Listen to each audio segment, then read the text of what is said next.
उमेश यादव पर टूट पड़ा मुसीबतों का पहाड़। उमेश ने जो सपने में नहीं सोचा था वो हो गया।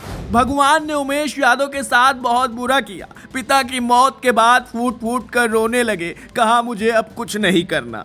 अंदर से टूट गए उमेश यादव नहीं खेलना चाहते हैं क्रिकेट। अब नहीं रही किसी से उन्हें कोई शिकायत। उमेश यादव के पिता ने देखा था एक सपना जिसको वो पूरा नहीं कर पाए। रहेगा अब उन्हें उम्र भर मलाल। पिता के निधन पर खुद को संभाल नहीं पाए उमेश यादव। उमेश यादव के सिर से पिता का साया हट गया। अब उन्हें आखिर उमेश कहकर कौन बुलाएगा। फूट फूट कर रोने लगे उमेश यादव। कहा पिताजी बहुत जल्दी आप हमें छोड़कर चले गए। उमेश यादव के लिए कम पड़ गया आसमान। नहीं रही अब उनके शरीर में जान। उनकी आंखों से थम नहीं रहे हैं आंसू। इधर उमेश यादव तीसरे टेस्ट मैच में कंगारुओं को चोट पहुंचाने की तैयारी में थे और उधर खबर आई कि आपके पिताजी का निधन हो गया। इस खबर ने उमेश यादव को पूरी तरह से तोड़ कर रख दिया। उनके लिए आज दुनिया खत्म हो गई।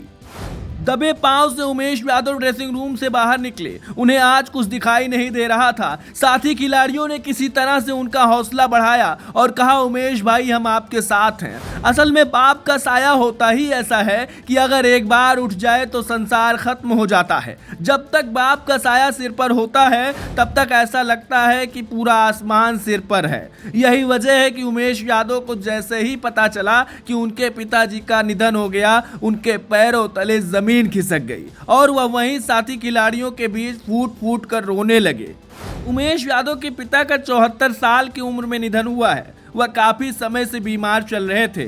उनकी बीमारी से जुड़ी हर एक अपडेट उमेश यादव लगातार ले रहे थे, लेकिन अब उनके पिता का निधन हो चुका है। उमेश यादव का परिवार बहुत गरीब था और गरीबी क्या होती है उमेश ने देखी है। लेकिन इसके बावजूद पिता तिलक यादव ने हार नहीं मानी और अपने बेटे को कसम खाई थी कि एक दिन बहुत बड़ा क्रिकेटर बनाकर ही दम लेंगे। बचपन में ही उमेश यादव को उनके पिता ने क्रिकेट खेलना सिखाया।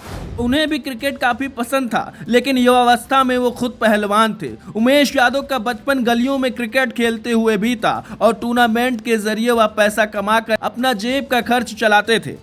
हालांकि शुरुआत में पिता का सपना था कि उनका बेटा बड़ा होकर सरकारी नौकरी करे। उमेश ने भी इंटरमीडिएट की परीक्षा पास करने के बाद सरकारी नौकरी के लिए ट्राई किया। उन्होंने फौज में भी भर्ती के लिए आवेदन दिया, लेकिन वो रिजेक्ट हो गए। इसके बाद पुलिस भर्ती में भी कोशिश की, लेकिन यहाँ भी उनके हाथ निराशा ही लगी। नौकरी न मिलने के बाद उमेश यादव पिता के साथ खेती बाड़ी करने लगे और दूसरे कामों में भी हाथ बटाने लगे थे। लेकिन बाद में उनकी गेंदबाजी को देखकर उनके पिता ने कहा था कि तुम अच्छा क्रिकेट खेलते हो, क्रिकेट की तरफ ही जाओ। पर तब तक देर हो चुकी थी। उमेश यादव की उम्र 19 साल हो गई थी और उन्होंने लेदर गेंद से कभी खेला भी नहीं था। लेकिन इसके बाद भी उमेश यादव ने हार नहीं मानी और उन्होंने कसम खा ली थी कि एक दिन टीम इंडिया के लिए खेलूंगा। उन्होंने दिन रात खूब पसीना बहाया और बहुत कम समय में ही खुद को तेज गेंदबाज के तौर पर स्थापित कर लिया। उमेश यादव घरेलू मैचों में शानदार प्रदर्शन कर रहे थे। आईपीएल से लेकर भारतीय क्रिकेट टीम के सिलेक्टर्स तक की नजर उन पर थी। पहले आईपीएल 2010 में दिल्ली डेयरडेविल्स ने उमेश यादव को खरीदकर अपने टीम में शामिल कर लिया था। उस सीजन में उन्होंने 7 मैचों में 6 विकेट लिए थे।